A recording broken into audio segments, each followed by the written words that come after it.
Well, step one for Lossett. Win die roll. That's checked. He's going to be going first.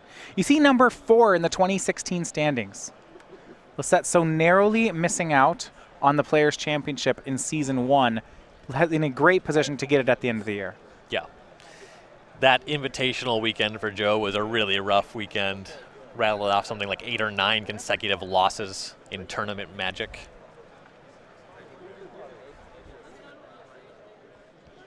But for the year-end total, in great position. All right. So, looks like Lossett on the play will be on 6 cards, and Jessup is on 7. Now, these players, I assume that Joe knows the matchup before he even kept his hand?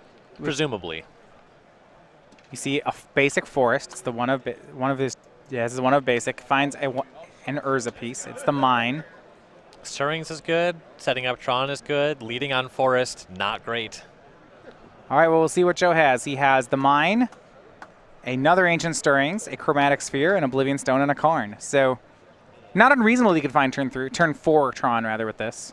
Yeah, this is the kind of hand where Stirrings is a strong enough card that I don't think you can mulligan to 5, but this hand is very likely to be too slow against Infect. You keep it and expect to maybe die before playing a relevant spell? Yes. The hope is that you're pretty well on track for the turn 4 Tron. The only better is turn 3 Tron. So you hope that Jessup's hand is just non-functional. Inkmoth Nexus, the play for Andrew Jessup. It's a good start if you're a Lossett fan. He will play the Chromatic Sphere. He'll crack it, making a green, drawing a card, and then cast Ancient Stirrings. Yeah, draws a random card first in case he has a choice between maybe 2 Tron lands. Possibly finds the first one off of that random draw before that happens. Finds Urza's Tower with that second Stirring, so he's on track for the turn 4 Tron. But now we go to Jessup, and if Jessup's draw comes together, it won't matter whether Joe finds Tron in time. Right.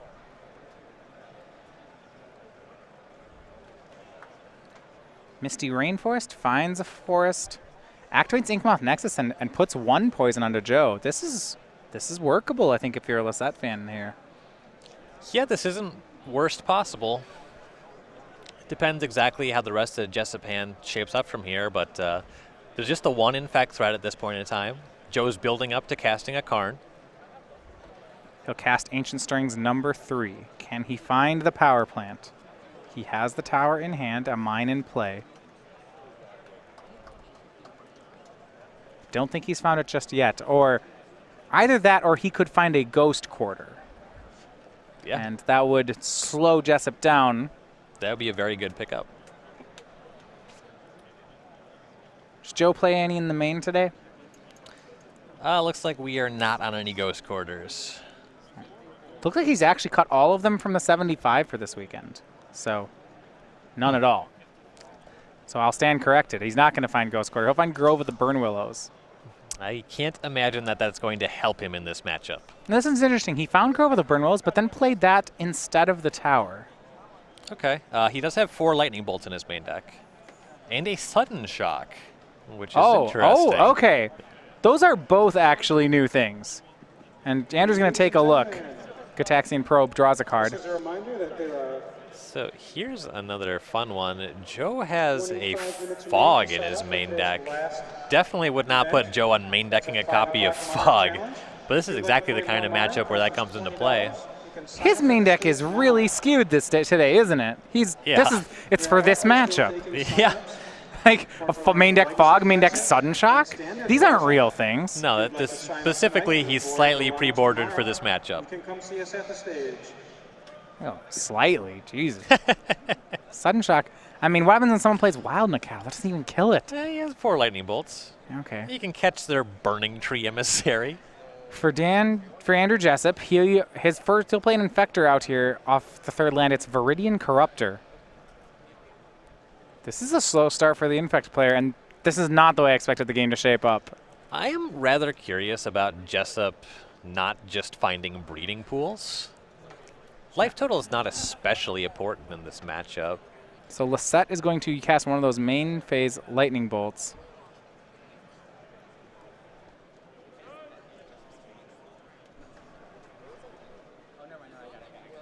Casting it, tried to take down the Viridian Corruptor. Andrew saved it with one of his mutagenic growths.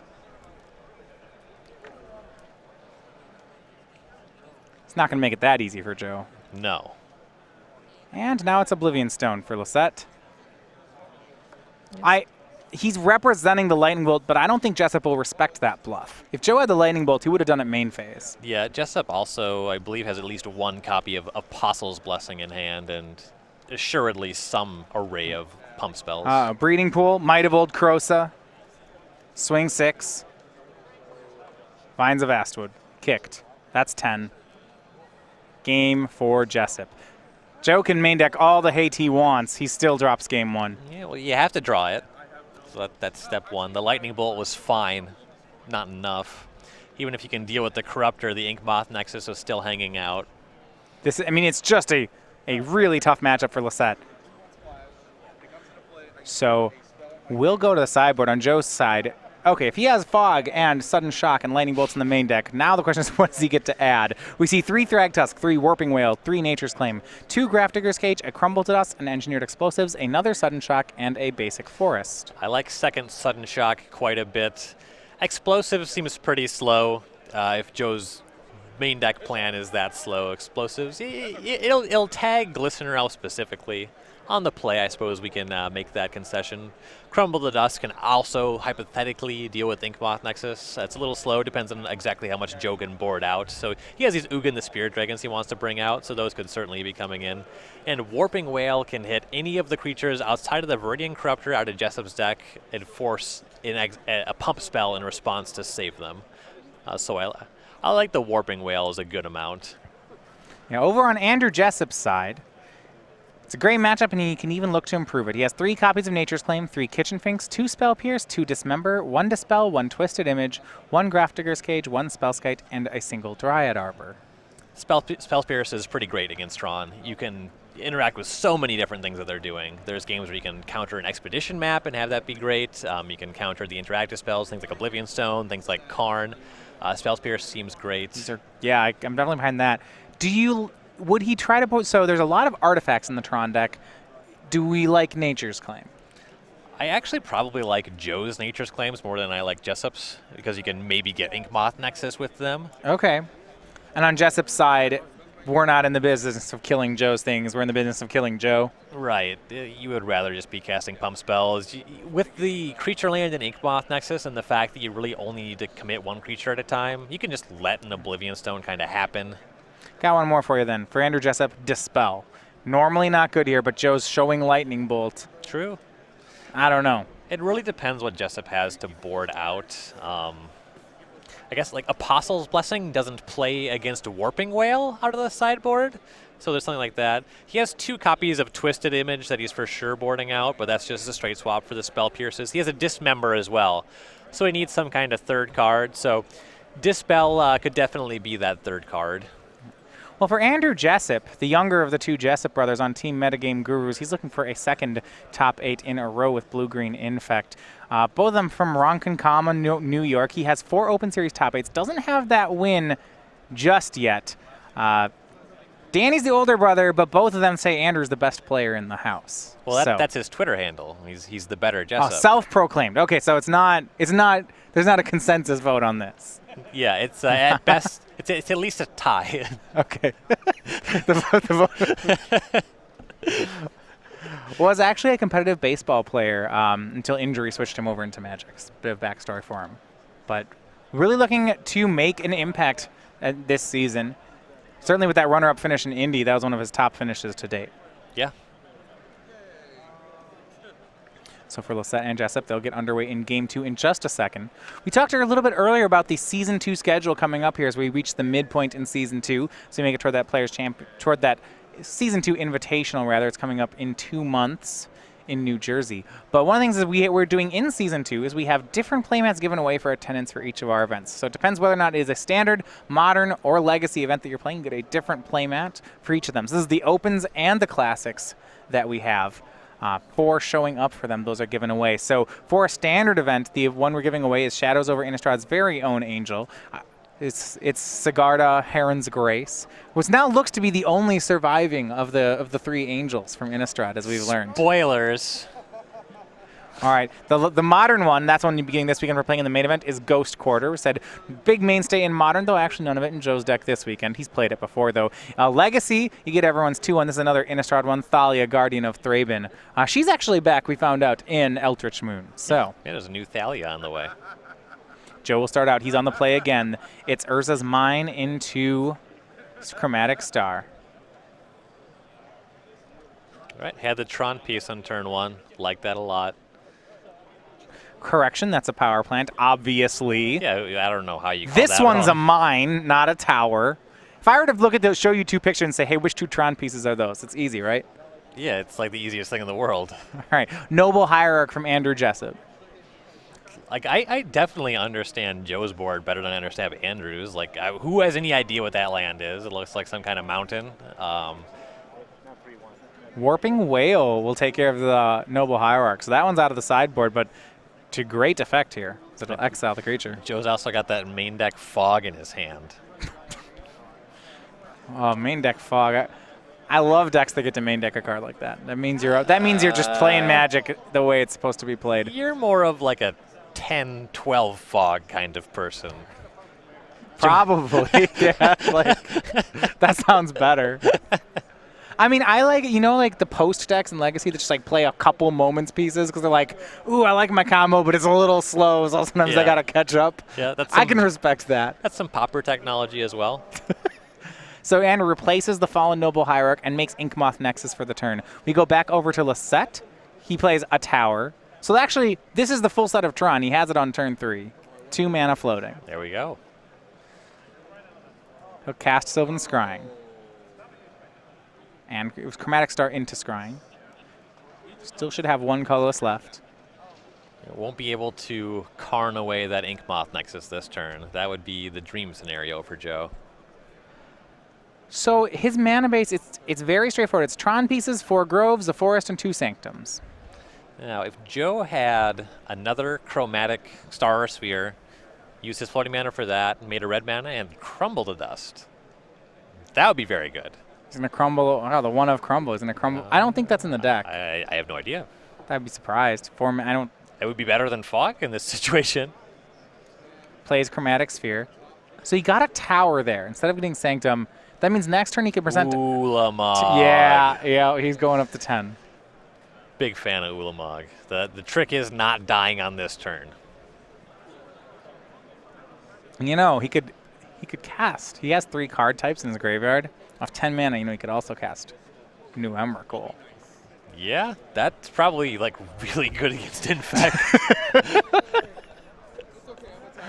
We'll talk a little bit about that one later on in the broadcast. That card's being spoiled just this last week. So Inkmoth Nexus will get fired up. It'll exalt into a 2/2 and attack. 2 poison stuck onto Joe. And now it's going to be Twisted Image on the Inkmoth. He'll draw a card. Okay. We'll left the images in post sideboard in case Joe had spell skites. Now Glistener Elf joins the team. He'll pass. You do see this Become Immense hiding out in Jessup's hand. Yeah, building up to that big delve. So 10th mana for Joe. He'll tap 8 and make Ugin the Spirit Dragon. And he can plus it, but he'll instead -1 it to hit both the Hierarch and the Glistener Elf. Keep in mind those are exiled, so they're not going to build him toward the Delve. Yeah, plussing it. He's going to have to deal with the Inkmoth Nexus one way or the other. I like minusing there because at least the Inkmoth requires Jessup using 2 lands, the Inkmoth and the land to activate it itself before he can start casting pump spells. It's kind of scary. Without Ghost Quarters in Joe's deck, Inkmoth Nexus is actually a very pesky attacker. Joe is still representing Fog, though. Yeah, with that Chromatic Sphere. Yeah. Here's Viridian Corruptor for Jessup. He will go ahead and try to blow up the Chromatic Sphere. Joe sees it, though. He'll draw a card first. It would be very surprising to see Joe just bin his sphere. If it was a star, you just bin it. Yeah. Still get the card. It's one of the difference between Sphere and Star. Grove of the Burn Willows for Lossett. Ugin will go up to 9 and shoot down the Viridian Corruptor. sorry, go up to 8. +2 to deal 3. It'll go up to 8 and shoot down the Corruptor. It's a pretty good Planeswalker. I don't know if it's like Nicol Bolas level. When they fought, Nicol Bolas won. Obviously, he's So the I would Grixis think Planeswalker. the storyline would certainly say that Ugin is not as good as Nicol Bolas. Yeah, and why would the story be wrong? Inkmoth Nexus will attack. Joe asks, who's attacking? And then Andrew will go for mutagenic growth. Are we gonna? I know how this story ends. +2. I bet Joe, this is gonna be great. Become immense on the Inkmoth. He'll delve away 3. This is lethal. It's for 9. It's recommended not to fly on particularly overcast or maybe foggy days. Dan goes up to 18, and a thick fog settles over the battlefield, and Joe takes 0.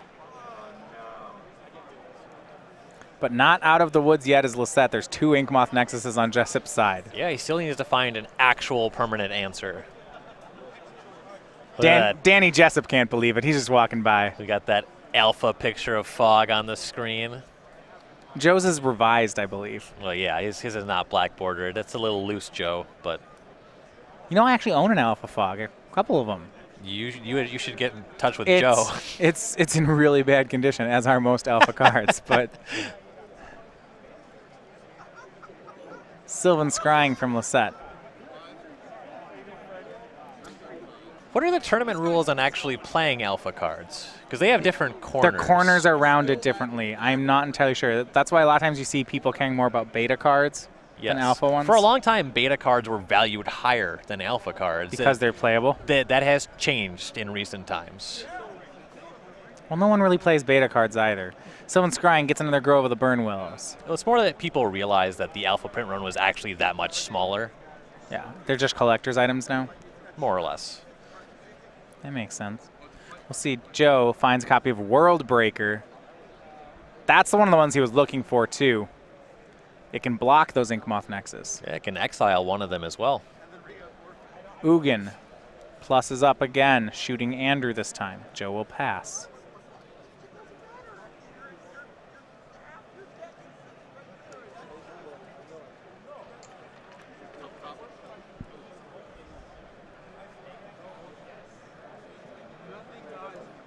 And Jessup knows that he's in trouble now.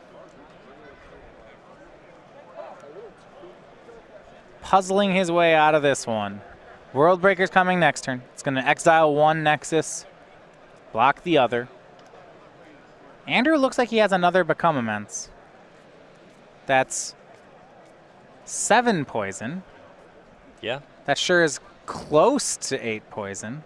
He currently has 2 attackers in play. The trick is the mana. He only has 2 cards in his graveyard currently. He did just play a fetch land. He can do it. The fetch land does it, doesn't it? Fetch He land attacks puts with him to both. 3. Wait, yeah. He attacks with both. No, he's one short. He's one short. He needs a Gitaxian Probe or something like that. Attacks with both.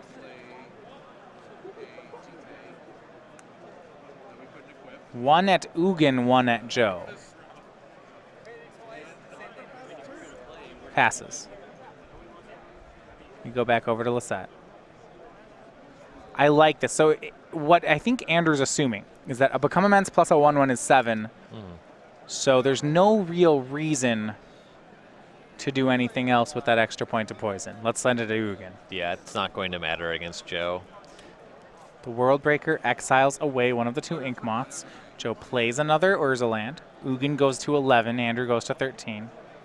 At this point in time, Andrew is looking for his 1 copy of Distortion Strike to be able to get past this World Breaker. Right, because Apostle's Blessing actually can't do it because the World Breaker is devoid. Everybody's favorite mechanic, devoid. Well, you forget about it until it really matters. My least favorite thing about Devoid is the way that Devoid cards are templated, so they always have static abilities that look like flavor text. A lot of people don't realize that World Breaker has reach. People don't realize that Eldrazi Obligator has haste because it's just like tucked away under all the other text of the card. Oh, that's really interesting. He did not draw the Distortion Strike, not just yet. We go back over to Lossett.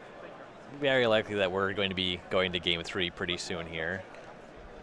Well, Yeah, so we'll get a look at that ultimate on Ugin. That one's getting lined up. Jessup's going to attack and use Become Immense. Joe blocks with World Breaker, except now Joe can just buy it back. Yep. I'm not sure I understand that attack. Maybe he thought Joe wouldn't realize that World Breaker had reach. Buys back World Breaker, and now that should be good enough to take care of the other Ink Moth. At that point, what else can Andrew realistically do? Yeah, here's an Ugin ultimate. Joe gets to draw 7, gain 7, put 7 things into play. It is the exact opposite of the Nicol Bolas ultimate. Yeah, so it's lame. It's actually very, very good. It's like, I don't know, it's very good. It may be more powerful. Life's not going to matter in this matchup, but draw 7 is always excellent, and cheating on mana, also generally excellent. So here's 7 things that Joe's going to play, or at least 5. And that will be the game. Andrew will scoop that one up as we get ready for a third and final game. So Joe Lossett does manage to get one against Infect. Yeah. The main deck sideboard fog. Yeah, so what did it take? He had turn 3 Tron on the play. Yep. Main deck fog. And Andrew's draw, he snagged a Noble Hierarch with a Warping Whale, which I guess Warping Whale is just good here, I think. Yes. Yeah, I definitely agree with that. And Andrew's draw didn't do too much. It didn't seem. Yeah, maybe it was pretty, fine. He had, like Double Hierarch. He had Ink Moth Nexus online pretty quickly. Yeah, it was fine. Andrew's draw, I think, was actually pretty reasonable. Joe just kind of had him. That main deck fog, big game. That saved him quite handily here, and we'll see whether or not Andrew re-sideboards because of it. Yeah. Very likely that if he didn't have the Dispel before. Warping Whale, fog, now you're into it? For sure reaching for it now. Very unlikely that you'll be able to Spell Pierce fog. It could certainly happen. There's a lot of stuff that Joe ends up doing at sorcery speed. There are probably turns where Joe will make a Karn, leave up green, say go, things like that. Yeah, or the turn 3 Oblivion Stone, leaving up a green mana is also another thing that you can do. While they get ready for Game 3, we're going to take a second to talk to you about the Star City Games weekly sale. It's a different thing we have on sale, well, every week. Whoa. I know.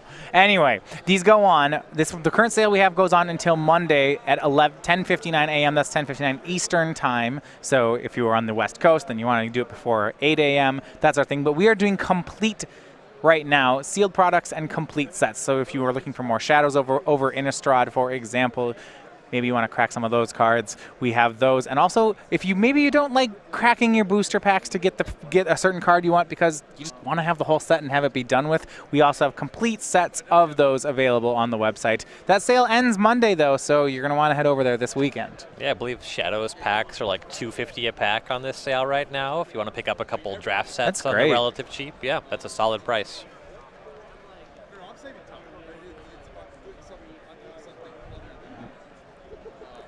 So we'll go back over then. We'll be back in the match here between the two for Game 3. This is the first game, though, of the set where Jessup is going to be on the play. I know that's going to be strong for him.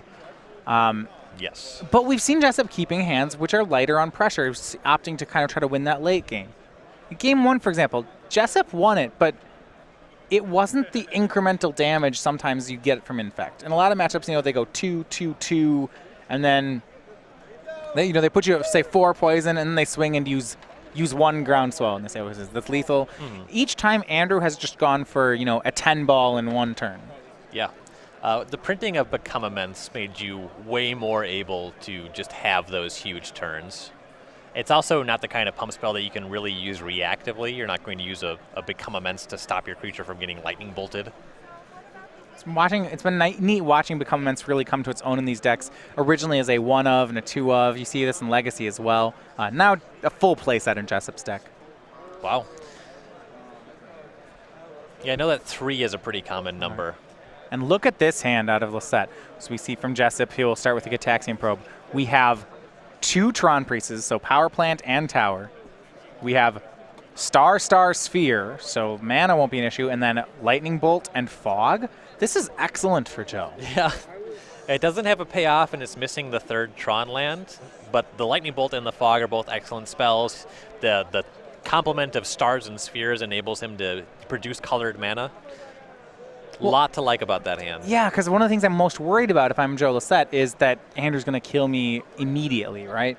And now I'm not so worried. Well, on the topic of killing Joe immediately, turn 1 Glistener Elf opens up the potential for a turn 2 kill. Sphere, power plant sphere for Lossett. I mean, let's see it. If he can do it, sure. Noble Hierarch, swing. Okay, 2. All right. It's not a kill. That's fine. 2 is... This is still scary. You were worried about, like, Forest, 2 ground spells, put you to 9 go? Or, that plus mutagenic growth kill you. Yeah, even without the growth, just something that, put a lot of poison on you right now, go, is really scary. Yeah. And he played an Inkmoth there, so not out of the woods yet. But Joe plays the tower that Andrew knows about, and then plays an expedition map, so Voltron is represented. Joe has Fog available if Andrew goes for anything too sneaky. Yeah, so now the question is, what kind of interactive spells are hanging out in Jessup's hand? Does he have the ability to start pumping, and does he have maybe Dispel? Does he have maybe Spell Pierce? If he has Spell Pierce, this is a tremendously good window for him. Swing with just Glistener Elf. It will exalt to a 2/2. Joe will accept that. He'll go to 4 poison. So if you have not yet signed up and are planning on playing in this now event, Noble Hierarch will cast a Blighted Agent. 5 minutes remaining to sign up for the 5 p.m.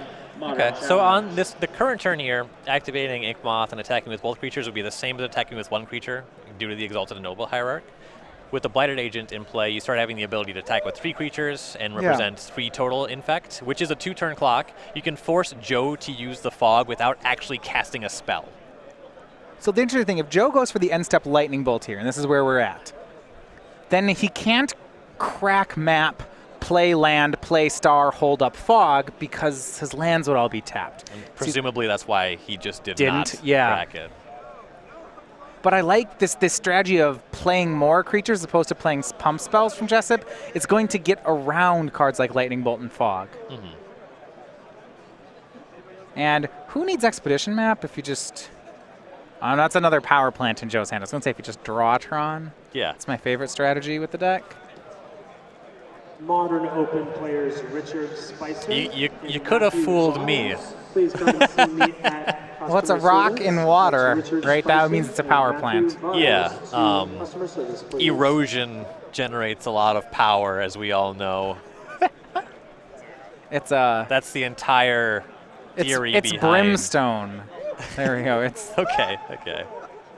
Here's Chromatic Star from Lossett. At least he has the courtesy to stack the same ones on top of each other. Yeah. That's very nice of him. Or just line them up sideways and let your opponent guess as to whether you have Tron. Yeah, Joe plays mismatched art, but it's because these are the sets that he had from when he got them out of booster packs. He's not trying to trick anybody. That's not his game. Andrew Jessup, going back over to him, he will fetch for a basic forest.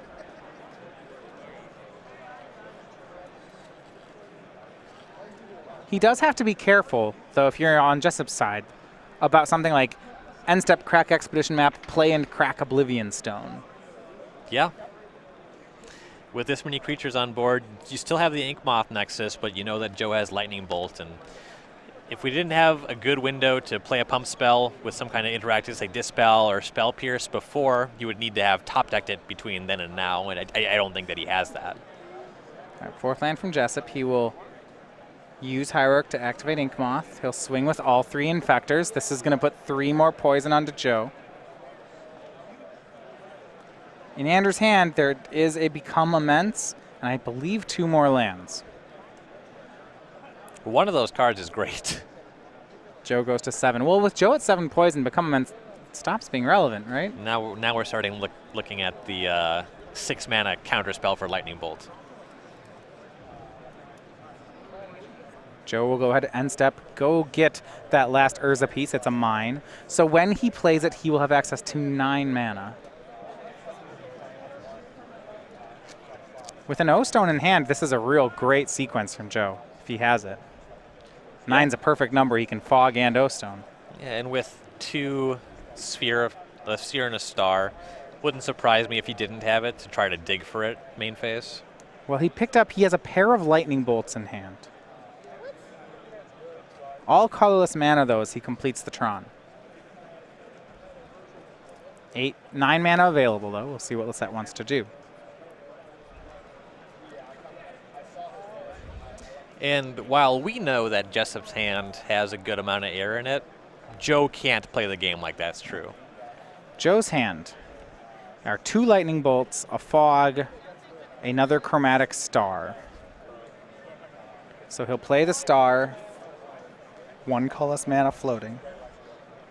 1 more card as well. We don't have an eye on that one just yet.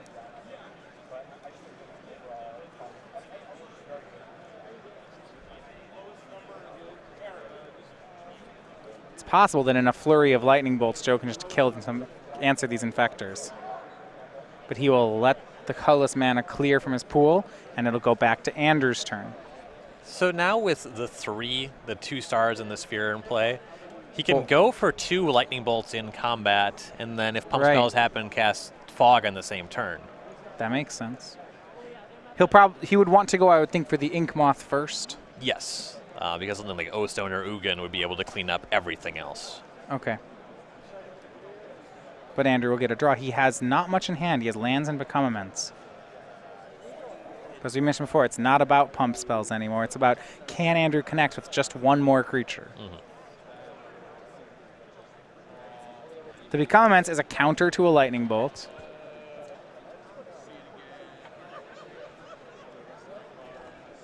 Now, Andrew, he still knows about the fog and the lightning bolt.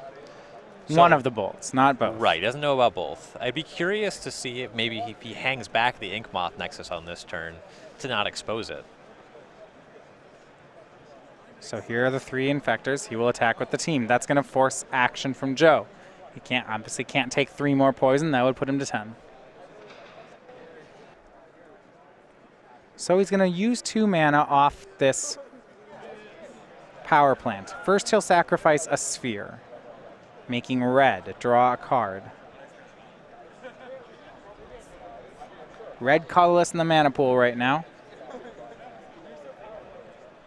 Lightning Bolt on Ink Moth Nexus. Yep, and as we were discussing, that's the target you want to go for in combat. This is the only time that Ink Moth is a creature.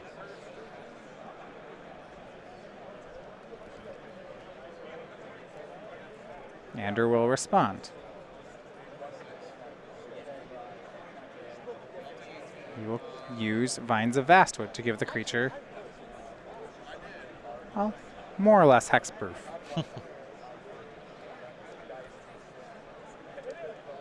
Lossett's going to respond. Uses that other colorless mana in his mana pool to make another red. Draw a card. Remember, there's still a Become Immense in Jessup's hand. Right.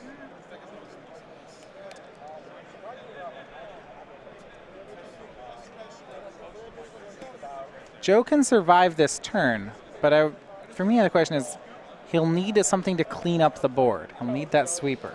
Yeah, he needs to both survive and have a follow-up. So it looks like he's going to go for Lightning Bolt again. Now, a real heads-up play from Joe's side is he's doing this with the Vines on the stack. If the Vines are in the graveyard, Andrew would have enough mana plus cards in graveyard to cast that Become Immense. But because Joe's doing this in response to the Vines, it's not in the graveyard yet, and Andrew can't delve enough cards. Well, also with the Ink Moth being the preferred target, the Vines resolving makes it so you can't target it with the second Lightning Bolt anyway.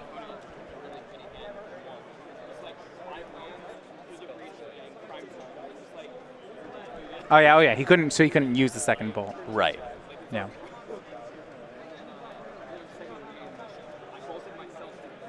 All right, so the second bolt resolves, Ink Moth dies, then the first 2 spells both hit the graveyard. Now there's plenty of stuff to cast Become Immense. Yeah, Jessup will do it. He knows about the fog. He knows this isn't going to work. Yep. Joe will cast Fog. Technically had to tap another land to make that mana, but doesn't use any of it anyway, so we go back to Lossett. Yep. Now he needs a sweeper. No harm, no foul on that one. Chromatic Sphere. No sweeper just yet. He'll crack it for a green, draw a card. He's looking for Ugin or Oblivion Stone. If he can have another land drop that gets him to 10, if he has another tower, he could cast Ulamog as well. Well, I guess technically he's not dying next turn either. Right?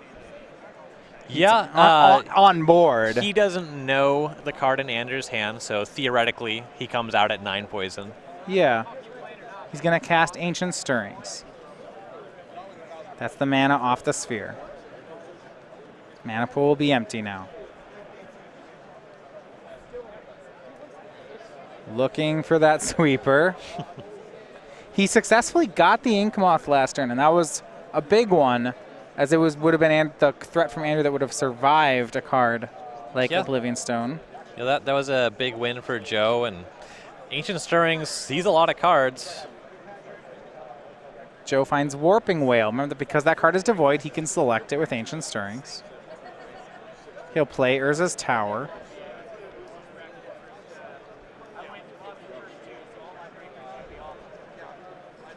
He's going to Warping Whale away the Blighted Agent. And then Karn away the Glistener Elf. All right, yeah, we were naming a bunch of haymakers, but how about just 2 spells?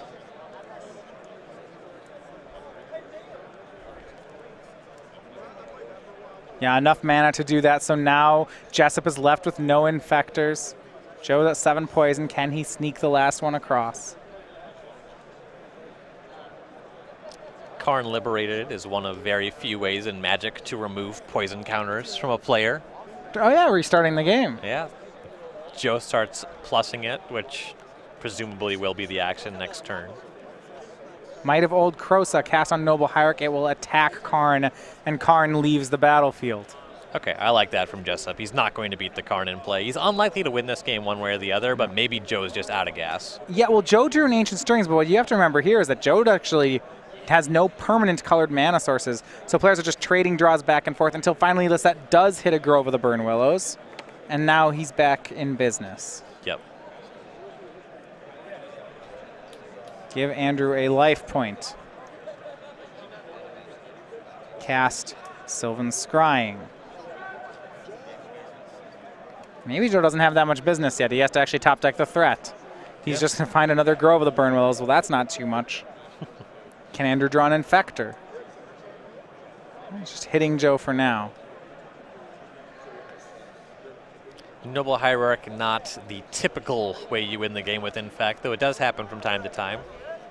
Joe continues to draw Tron pieces. Those aren't live draws just yet. We see Grove of the Burn Willows being used for mana again. Now it's for Ancient Stirrings. Looking for a Planeswalker to end the game is Joe. Or an Eldrazi. Yeah, I'd take that. Best he gets is Expedition Map. That's less excited about that one. Yeah. And the interesting thing about the math here is if he's really trying to draw toward a threat, he may not want to shuffle his deck again here because he just did put because of those 4 cards in the bottom. Yeah, you have those cards in the bottom, so your odds are slightly higher to find the thing you want. Now we're going to do it, though. We're going to cast an Ancient. We'll do it all. Cast Sylvan Scrying. The land he can tutor for is Sanctum of Ugin. It's very likely that if he finds 1 Haymaker, he wins the game. Finds Sanctum of Ugin. Plays Expedition Map. All the mana in the world for Joe. Now he just needs something to cast. Jessup going to hit him. Joe has 17 turns to find a finisher. Takes a hit there. Now he has a lot fewer. It's Blighted Agent. He has 2 or maybe 1 turn. That Blighted Agent with Exalted will hit for 2. And you have to think that Jessup has picked up a pump spell. Yeah, with this many turns of nothing, it'd be very unlikely that he's on just all air. Joe knows it. Needs an out now. Cracks Expedition Map for another Grove of the Burn Willows. This is a game where that one big exchange where Joe got all of Andrew's creatures, things were looking good for him. Mm-hmm. But he wasn't able to keep his Karn in play. Draw Expedition Map. That's not it. Sanctum Mugen's the play. He'll play map. This looked so close for Joe, but I think Jessup's going to take it. Does he have the pump spell? Let's see. Gitaxian Probe. He's going to see if the coast is clear. Draws a card. He knows that there's no removal.